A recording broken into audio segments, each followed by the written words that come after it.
মাছ মাংস খেতে খেতে এখন আর মাছ মাংস দিয়ে ভাত খেতে ইচ্ছে করছে না। কি দিয়ে খাবো ভাত? এরকম খুঁজতেছেন রেসিপি? তাহলে আমার আজকের রেসিপি আপনাদের জন্য। আসসালামু আলাইকুম, আমি নূপুর।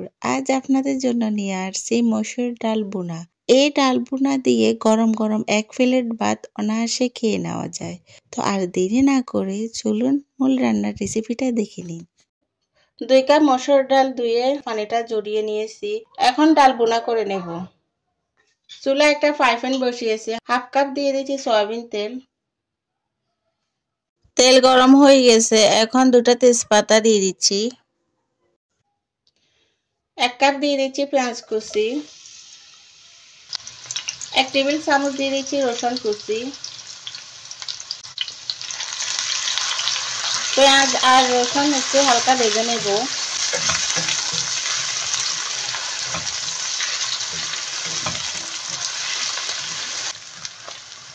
পেঁয়াজটা হালকা সফট হয়ে আসছে, এখন দিয়ে দেব ধুয়ে রাখা মসুর ডাল।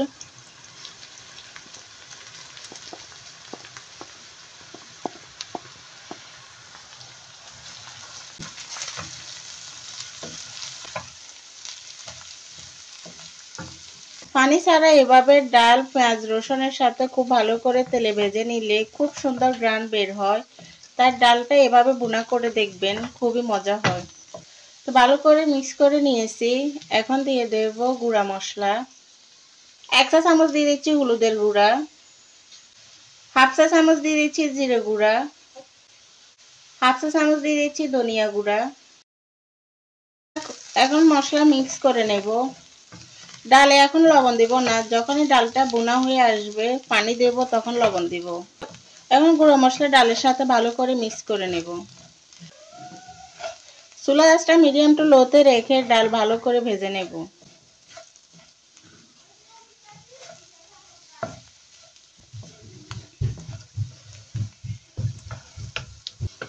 তো ডাল খুব ভালো করে ভেজে নিয়েছি। তো এই যে দেখেন কতটা ঝরঝরে হয়েছে আর খুব সুন্দর ঘ্রাণ বের হচ্ছে। তো এখন দিয়ে দেব গরম পানি।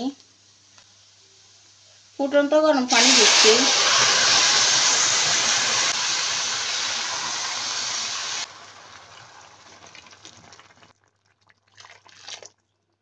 দুই কাপ ডালের সাথে 6 কাপ দেব পানি।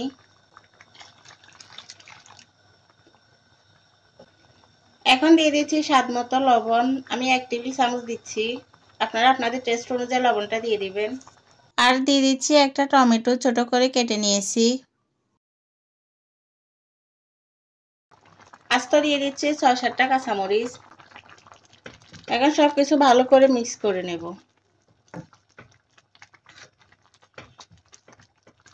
ডালটা এমন ভাবে রান্না করব, ডালটা ভালো করে সিদ্ধ হবে, তবে গুলে মিশে যাবে না, একটু আস্ত আস্ত থাকবে।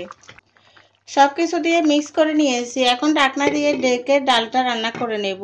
চুলার আঁচটা মিডিয়াম টু লোতেই থাকবে।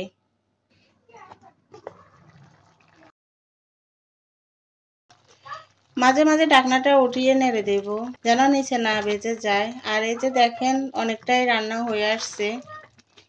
আপনারা যদি পাতলা খেতে চান তাহলে এভাবে নামিয়ে নেবেন। আমি আরেকটু ঘন করব। এই যে দেখেন ডালটা সিদ্ধ হয়ে গেছে, ডাল রান্না হয়ে আসছে। এই পর্যায়ে এসে আপনারা লবণটা টেস্ট করে দেখবেন লবণটা হয়েছে কিনা। আর 1 থেকে 2 মিনিট রান্না করে নেব, এতে ডাল ভুনা হয়ে যাবে। তারা 1 থেকে 2 মিনিট রান্না করে নিয়েছি। তো এই যে ডাল ভুনা হয়ে গেছে। চুলা থেকে নামানোর পর ডালটা আরেকটু ঘন হয়ে আসবে।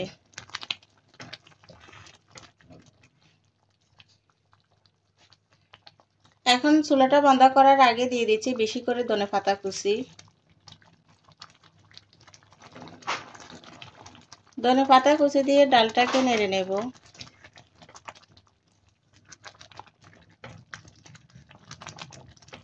ধনেপাতা কুচি ডালের সাথে ভালো করে মিক্স করে নিচ্ছি। ডাল ভুনা হয়ে গেছে, এখন চুলাটা বন্ধ করে দিয়েছি। এখন ডালের বাগারটা রেডি করে নেব। 1/4 কাপ দিয়ে দিচ্ছি সয়াবিন তেল। তেল গরম হয়ে গেছে, এখন 1 চা চামচ দিয়ে দিচ্ছি আস্ত জিরে। এর সাথে দিয়ে দিচ্ছি 4টা শুকনো মরিচ।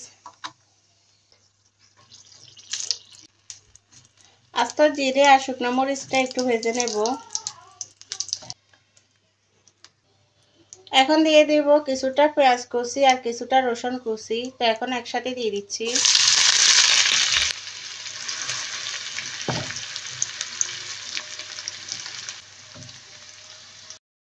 বাগার রেডি করে নিয়েছি, এখন ডালে দিয়ে দেব।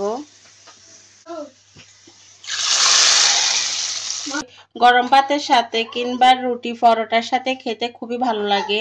ডাল ভুনাটা রান্না করা খুবই সহজ, খেতে খুবই মজা। তো এই যে দেখেন কতটা লবণীয় হয়েছে ডাল ভুনাটা। আপনারা একবার এভাবে বাসায় ট্রাই করবেন। শুধু ডাল ভুনা দিয়ে 1 প্লেট ভাত গরম গরম খাওয়া যাবে। এই ডালটা এত স্বাদের, কিন্তু এই ডালের রান্নার প্রসেসটাও এতটা সহজ। নর্মাল ডাল রান্না থেকেও এই রান্নাটা খুব সহজে করে নেওয়া যায়। কেন বলছি এই কথা, নিজেরা একবার রান্না করে দেখবেন, তাহলেই বুঝতে পারবেন। আশা করব এই রেসিপিটা আপনাদের খুব ভালো লাগবে। আর ভালো লাগলে আমার সার্থকতা। আর যদি ভালো লেগেই থাকে তাহলে রিকোয়েস্ট করব আমার চ্যানেলটি সাবস্ক্রাইব করার জন্য। সেই সাথে লাইক, শেয়ার এবং কমেন্ট করার জন্য। তো ফ্রেন্ডস, আজ এ পর্যন্ত। নতুন আরেকটা রেসিপি নিয়ে হাজির হব। সে পর্যন্ত সবাই ভালো থাকবেন, সুস্থ থাকবেন। আল্লাহ হাফেজ। আসসালামু আলাইকুম।